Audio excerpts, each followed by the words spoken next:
If you've gone down your local grocery store soda aisle within the past few months, you may have noticed a new soft drink trend that's been sweeping the nation: the prebiotic soda. New brands such as Olipop and Poppy have been sweeping the market with their brightly colored cans and bold claims. Even Pepsi has their own version, and the iconic 1980s classic Slice came back as one as well. These sodas are claiming to be a healthier alternative to normal sugar and artificially sweetened sodas. Are they actually healthier, or is this just the next iteration of the adding protein to junk food trend? Well, let's dive in and find out what these sodas actually entail, alongside other similar products that have reached trend-like status that claim to be good for your gut.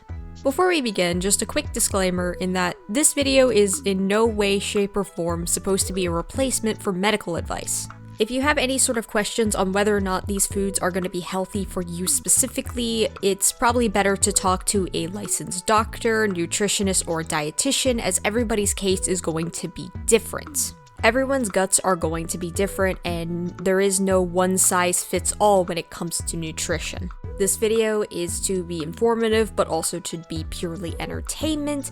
It is not in any way meant to diagnose or advocate for any sort of treatment of any kind of condition. Alright, enough of that. Let's dive right in. Before we can discuss what these sodas actually do, we first need to discuss the gut microbiome. Your gut microbiome is an extremely diverse group of microorganisms that live within mostly your intestines.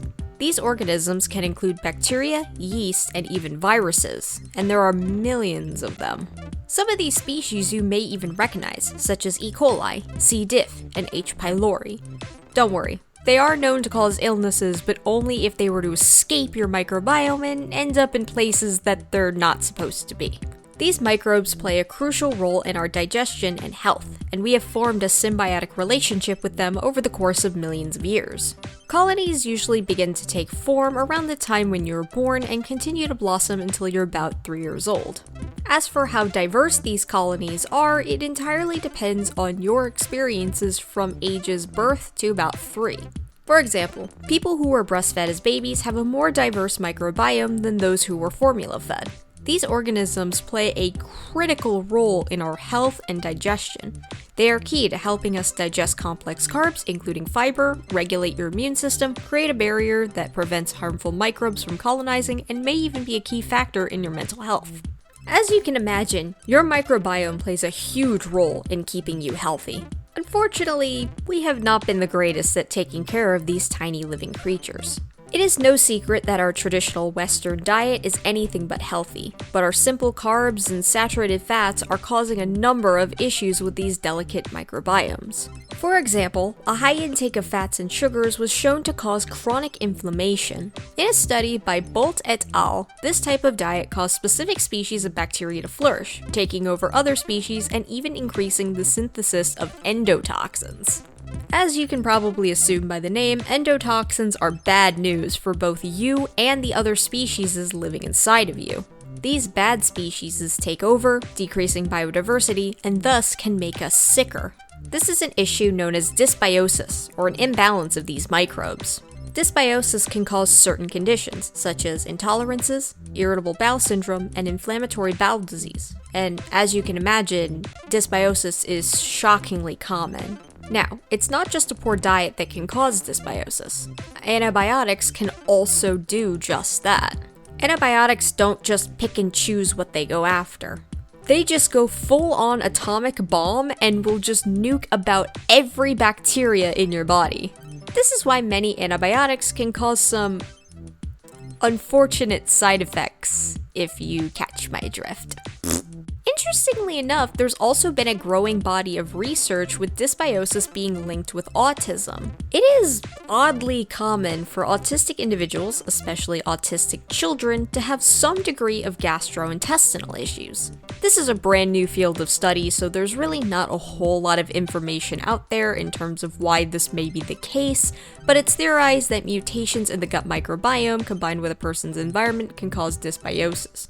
These mutations could potentially be similar to the ones that could cause autism. Again, far more studies are needed.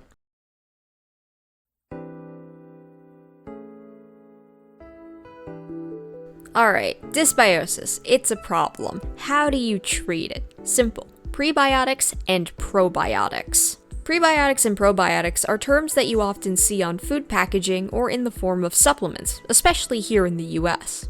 But what do these terms actually mean? Are they the same thing, and do you actually need them? So, no, pre and probiotics are two different things. Prebiotics are food for your microbiome. Remember, your microbiome consists of living creatures, and thus, they need to eat. Normally, they would get some nutrients from the food that we consume, but if your diet is lacking in certain prebiotics, they're gonna start to struggle. Thus, that's why we have prebiotic supplements, including prebiotic sodas.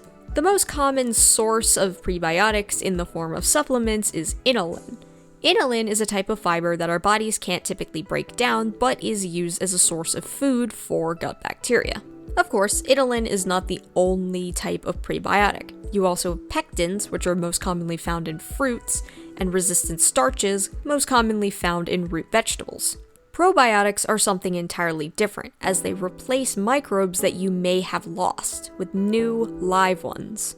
If you've ever bought something like yogurt and on the packaging it said live and active cultures, effectively, those are just probiotics.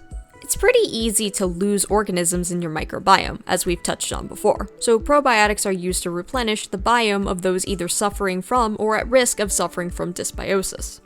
The most common types of probiotics include the Lactobacillus genus, which are able to produce lactic acid.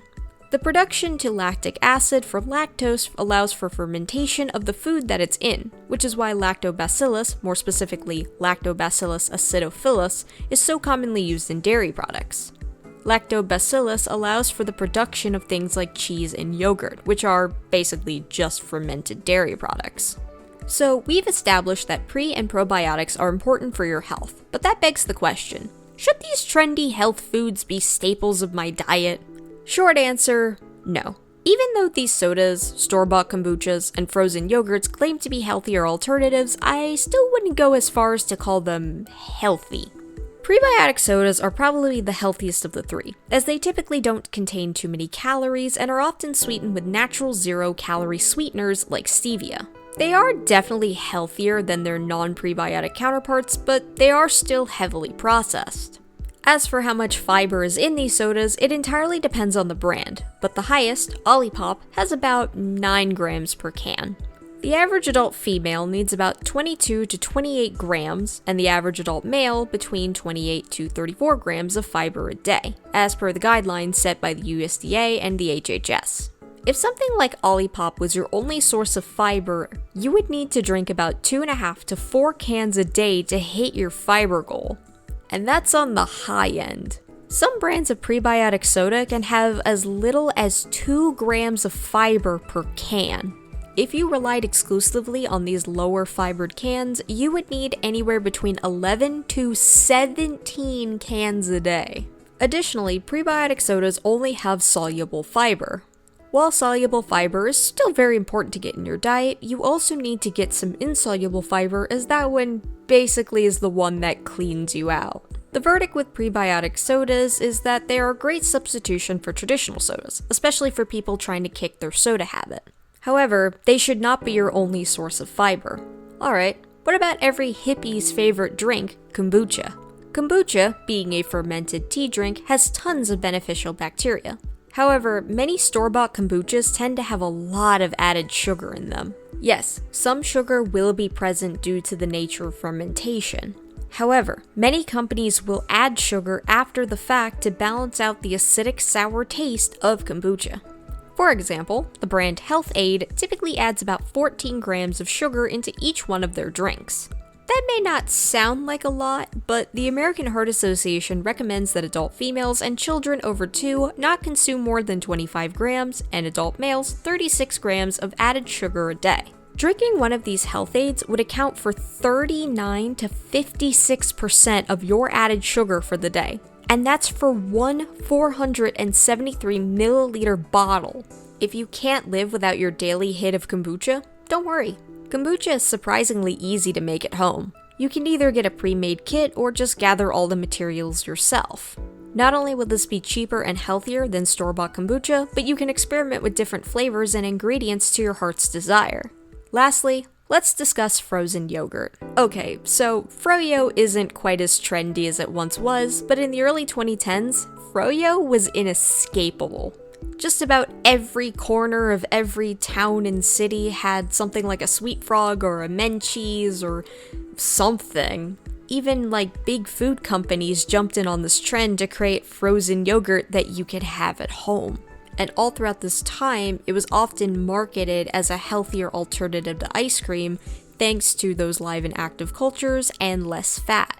However, due to the lower fat concentration, a lot of manufacturers make up the loss of it with added sugar, and tons of it. Plus, many Froyo places have a topping bar where you can put Oreos and whipped cream on your yogurt, completely missing the point as to why it's healthier in the first place. Yeah, Froyo is really just as bad as ice cream, it just has more bacteria. In conclusion, the gut microbiome is a vital aspect of all of our lives. It allows us to break down certain foods, protects us from illnesses, and even keeps our mental health in check. Historically, we have never been the best at taking care of our microbiome. As such, companies have been putting pre- and probiotics in our foods, but many of these solutions can't defeat the good old fruits and veggies.